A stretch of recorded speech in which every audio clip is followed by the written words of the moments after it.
বিষয়ক অনুষ্ঠান ক্রাইম ওয়াচে স্বাগত আরো একবার।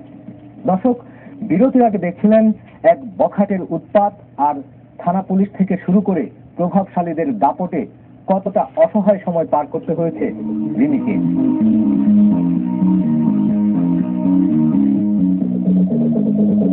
শামীমের দৌরাত্ম সহ্যের শেষ সীমায় পৌঁছালেও রিমির পরিবার সব মুখ বুজে সহ্য করেছিল। রিমির এইচএসসি পরীক্ষা শেষ হলেই তাকে বিয়ে দেওয়ার ইচ্ছে ছিল পরিবারের। প্রবাসী এক পাত্রের সাথে পাকা হয়ে যায় বিয়ের আলোচনাও। আর এ খবর শামীমের কাছে পৌঁছালে আরো বেপরোয়া হয়ে উঠেছে। ছেলে ইটালি থাকতো, ঈদের আগে রিমিকে দেখে পছন্দ করছে। পছন্দ করার পরে ছেলেটি জানায়, তারপর লোক যারা আমার কাজিনকে ধরে যে বিয়েটা বিয়ে দেবে, তো বিয়ে দেবে, তো বিয়ে দেওয়ার জন্য তার ইয়ে করতে। ঘটনার দিন গত 17 নভেম্বর রিমি তার কলেজের পাশেই শিক্ষকের কাছে প্রাইভেট পড়তে যায়। প্রাইভেট পড়ে ফেরার সময় বড়নগর মোড়ে রিমির গতিরোধ করে শামীম। শারীরিকভাবে রিমিকে লাঞ্ছিত করে কেড়ে নেয় রিমির মোবাইল ফোন। স্থানীয় কয়েকজন এই দৃশ্য দেখলেও তারা বুঝতে পারেননি এত বড় সর্বনাশ হয়ে যাবে। আমি একটা দেখলাম, একটা ছেলে আর একটা মেয়ে, আমি কাজ করতেছি তো আর কি, ছেলেটা মেয়েটা টানতেছে এবং সে একটা স্কুলের স্টুডেন্ট, তার সাথে এরকম করা উচিত ছিল না। যাই হয়েছে খারাপ হয়েছে, যাতে একটা ছেলে, আমি চাই শাস্তি হোক ছেলের, কারণ একটা দেখে যাতে প্রতিটা মানুষের শিক্ষা হয়, একটা মেয়ের এরকম ডিস্টার্ব না করতে পারে। রিমির শ্লীলতাহানি করার পর বখাটে শামীম সদরপে এলাকায় এসে এ কথা প্রচার করে। এমনকি সৌদি প্রবাসী রিমির ভাইকেও ফোন করে জানায় এ কথা। রিমির পরে বলছে আরো হুমকি দিচ্ছে, তোরে কে রক্ষা করে দেখবো, তোরে ভাই গেলাম, তোরে শেষ করে দেবো। ঠিকই করছে, করার পরে এখন যে দুটা আছে, এই দুটারে বলছে যে বাকিগুলিকে রক্ষা করবো দেখবো। এই হুমকি এখানে দিছে। আবার একটা ছেলে, সেই ছেলের হুমকিরা কয় তোর বোনে শেষ। ছেলে তো এই খবর শুনে আমরা মোবাইলে কি হয়েছে আমার বোনের, আমরা বললে হ্যাঁ খবর কয়। এদের দুইটা মেয়ে আছে, রিমির পরে দুইটা মেয়ে নায়ক, মানে উপযুক্ত, বিয়ের উপযুক্ত মেয়ে আছে। এদের নিরাপত্তা কে দিবে? আর তার 5 দিন আছে, 5 দিন হয়ে গেল, কোন প্রশাসন আসামিকে ধরতে পারতেছে না। মিডিয়া কাজ করতেছে কিন্তু প্রশাসন এদেরকে ধরতে পারছে না, কোনো আসামি ধরা পড়তেছে না। এর বিচার চাই আমরা। এই ঘটনায় চরম অপমানিত লজ্জিত রিমি বেছে নেয় আত্মহননের পথ। মৃত্যুর আগে রিমি বারবার তার পরিবারকে শুধু বলেছে, তোমরা তো কিছুই করতে পারবে না। ক্লিক পেতে স্বামী অনুমতির জন্য দেয়, এটা তোমার তো ক্লিক আছে, আমরা যা হচ্ছে স্বামী আমাকে মেরে ফেলছো, তোমরা তো কিছু বলতে পারবে না, তোমাদের যে অবস্থা তোমরা তো আমার কোনো কিছু করতে পারবে না। আর যন্ত্রণার এই জগৎকে বিদায় জানানোর আগে কাগজে লিখে যায় তার মৃত্যুর জন্য দায়ী স্বামী। সে বাড়িতে এসে বললো, মাগো মাগো, আব্বারে দেখবো, আব্বারে দেখবো। মায়ের করলে অর্থাৎ কি হয়েছে, স্বামী আমার মাইটা লেগেছে, স্বামী আমারে জোর কইরা আমার মার লেগেছে। এরপর একটা চিঠি ফুটে লেগেছে, আমার মৃত্যুর জন্য স্বামী দায়ী, আমি কিচ্ছু করি নাই, আমার কোনো দোষ নাই, আমার দোষ নাই, আমার মৃত্যুর জন্য স্বামী দায়ী। তারপরে 2-3 জন নিয়ে তাদের সময় আগে স্বাস্থ্য কমপ্লেক্সে নিয়ে গেল, নেওয়ার পরে ওখানে ওয়াশ করছে, আমি ওখানে ছিলাম। ও আমার কাছে বললো যে আমি কিছু বলি নাই আপা, আমি কিছু, আমার কোনো দোষ নাই, দোষ আমার স্বামী মেরে ফেললো। ও চোখ খুলে শুধু আমাকে এই কথাটা বললো। বাবার সবচেয়ে আদরের মেয়ে ছিল রিমি। মৃত্যুর আগে রিমি তার বাবাকে দেখতে চেয়েছিল।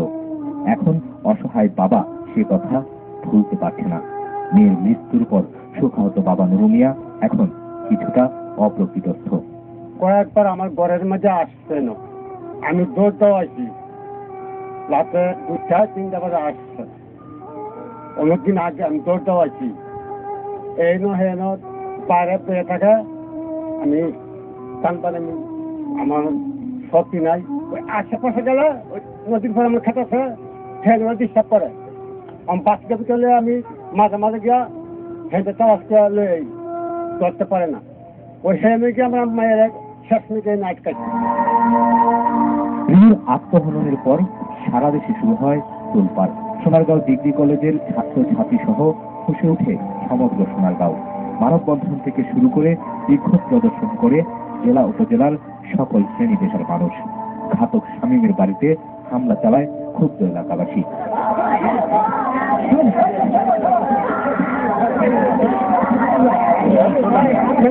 শিক্ষা শিক্ষামন্ত্রী নুরুল ইসলাম নাহিদও ছুটে যান রিমির বাড়িতে, সান্ত্বনা দেন শোকাহত স্বজনদের, কিন্তু কোনো সান্ত্বনায় থামাতে পারেনি স্বজনদের আহাজারি। মানসিক অবস্থাটা এমন জায়গায় গেছে যে সে আর সহ্য করতে পারেনি, সুতরাং এই চাপের ফলেই সে আত্মহত্যা করতেছে।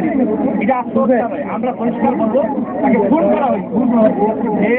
যে এই বদমাইশ, যে এই এই লোক, তাকে আমরা বলবো সে হলো খুনি।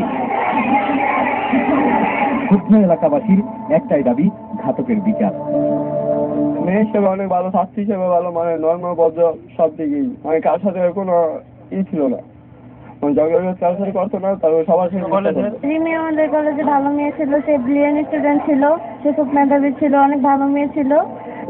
দেশ জুড়ে তুলপার হয়েছে, ঘটনাস্থলে ছুটে গেছেন শিক্ষামন্ত্রী নিজে, মিলেছে আশ্বাস, কিন্তু অবাক করার বিষয় হচ্ছে সেই বখাটে শামীম এখনো রয়ে গেছে ধরা ছোঁয়ার বাইরে। ফলে নতুন করে আতঙ্ক ভর করেছে রিমির জন্য কিছু করতে না পারার কষ্টে দিন পার করা পরিবারটির। এদের নিরাপত্তা আমার বোন এত কষ্ট করে, কিভাবে রক্ষা করবো? আমি তো দূরে, এদের নিরাপত্তার ব্যবস্থা কিভাবে হবে এইটা নিয়ে আমি এখন সংশয়। শামীমের গোটা পরিবারের বিরুদ্ধে রয়েছে নানা অভিযোগ। শামীমের দাদা, চাচাতো ভাই সহ বংশের অন্যদের বিরুদ্ধে ধর্ষণ, চুরি, হত্যা, লুটপাট সহ রয়েছে বিস্তর অভিযোগ। এ কারণে সবার আতঙ্ক, শামীম হয়তো কয়েকদিন পরই প্রকাশ্যে বেরিয়ে আসবে। 5 দিন ধরে আসামি অনেক গ্রেপ্তার হয়ে, আমরা এখন আতঙ্কে, কারণ ওই রিমির যে কিছু বোন আছে তার ফ্যামিলি, নিরীহ ফ্যামিলি, তার নিরাপত্তা নাই, যে কোনো সময় হামলা করতে পারে। আমরা তো আজকে আছি কাদের, কিন্তু তাদের তো এই এলাকা তাদের দেখে রাখবে আমার, তাদের এখন তাদের নিরাপত্তা, ওই শামীমের বিচার চাই। এলাকার লোকজন একটু সহায়তা করতে হবে, করোনা ভয়ে, ওই ফ্যামিলির ভয়ে কেউ সহায়তা করতে।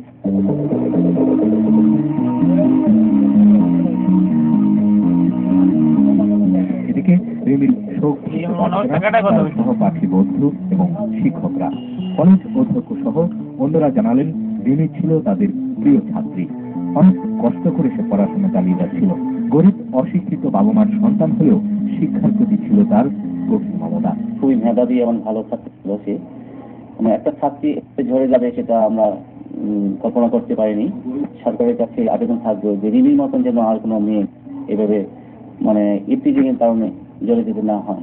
যখন ক্লাস করতাম আমি, তখন রিমির ক্লাসের ব্যাপারে খুব সাড়া পেতাম, প্রশ্নোত্তরে বা প্রশ্ন করার ব্যাপারে খুব রেসপন্স পেতাম। আমি মনে করি রিমির মতন ছাত্রীর খুব অভাব ফিল করছি আজকে ক্লাসে গিয়েও, বা গত পরশু ক্লাসে গিয়েও খুব অভাব ফিল করছি। আমি বিশ্বাস করি যে রিমির মতো এরকম ছাত্রীদের আমাদের সমাজ ব্যবস্থার আরো লালন পালন করা উচিত ছিল, কিন্তু আমরা ব্যর্থ হয়ে গেছি। সোনারগাঁও থানার ওসি জানান, আসামি শামীমকে গ্রেফতারের জন্য চেষ্টা চলছে। যে কোনো মুহূর্তে তাদের যে আত্মীয় স্বজন তাদেরকে আমরা তার অর্থ সম্পত্তি সুদ করার জন্য আবেদন নিয়ে আসবো এবং তাকে আদালতে অথবা পুলিশের সাথে করার জন্য আমরা বাধ্য করবো। এ সমাজ বখাটেদের লালন পালন করে নাকি একজন মানুষকে সুস্থ, সুন্দর, নিরাপদ জীবনের পথ দেখায়? রিমির আত্মহনন সমাজের কাছে রেখে গেছে সেই প্রশ্ন। আমরা আশা করব রিমির আত্মহননের পেছনে যারা দায়ী তাদের বিরুদ্ধে দ্রুত ব্যবস্থা নেবেন সংশ্লিষ্ট কর্তৃপক্ষ, কারণ এ ধরনের অপরাধ ঠেকাতে প্রয়োজন বখাটেদের দৃষ্টান্তমূলক শাস্তি। দর্শক, এবার বিদায় নেবার পালা। অপরাধের আরো খবর জানতে এবং জানাতে লিখুন এই ঠিকানায়। প্রযোজক ক্রাইম ওয়াচ, এনটিভি, ডিএসসিসি ভবন, 7ম তলা, 102 কাজী নজরুল ইসলাম অ্যাভিনিউ, কারওয়ান বাজার, ঢাকা 1215। আমাদের ইমেল করতে পারেন crimewatch@ntvbg.com এই ঠিকানায়। সবাই ভালো থাকুন। অপরাধ ও তার শেষ পরিণতি জানতে দেখুন ক্রাইম ওয়াচ।